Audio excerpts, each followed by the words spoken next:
We're here at DTech, and I'm talking to Brent with Bentley Systems about digital twins. So, what's a digital twin? Hi, Jen. Nice to be with you today. A digital twin is a representation of a utility's infrastructure, whether it be a distribution network or a transmission network, in a way that they can simulate problems with that network.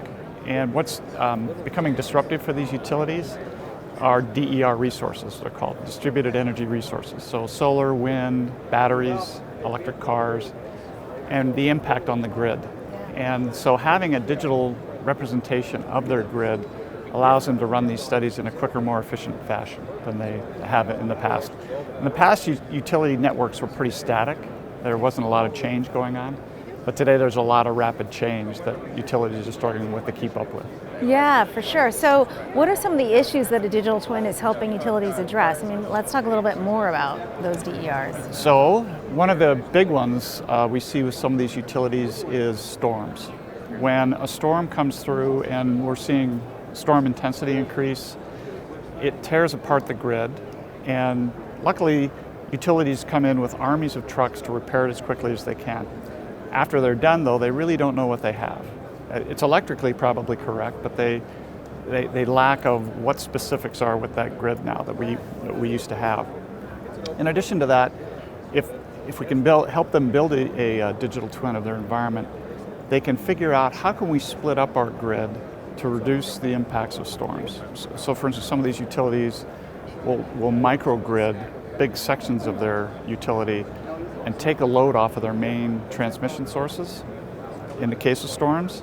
So if they can cut the power off and let these microgrids run and reduce the chance of outages. So it gives them more flexibility, saves them money and time and repairs down the road, potentially.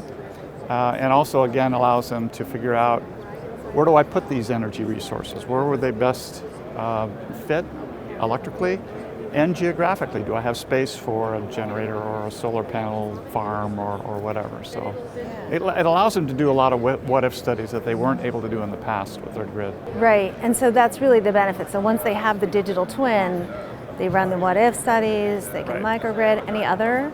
Yeah, it dramatically saves a lot of engineering costs. So for instance, even on small studies, in California, we see some of these utilities get 2,000 interconnection requests a day. Now, it doesn't take a lot of time to look at it and do the study, but it's still a lot of studies that you have to keep track of. How much power, say, a home would want to put on with solar panels. Where did that study get run? For compliance reasons, how do we save that? How do we store it? It just takes a lot of time, engineering time. So you can save utilities literally millions of dollars in engineering expense with some of the automation that we bring with a digital twin. Wow. All right. Well, where can people go to learn more about digital twins from Bentley Systems? Well, certainly our booth here at DISTRIBUTECH, but we have our website. It's very prominent on how we could help you get started. You can start very simply. It's not a big, huge effort to get going on developing a digital twin. We have auto-checking tools that can help check your GIS data, for instance. You look at the diagram behind me, you can see the various planning groups and analysis teams. We can help check that data for them, so it helps automate some of the processes, and when they hand data off to each other as they go around analyzing changes to the grid that they're working on. So yeah, Bentley here and on our website. Well, great. Thanks for telling us about digital twins. Thanks, and nice meeting you.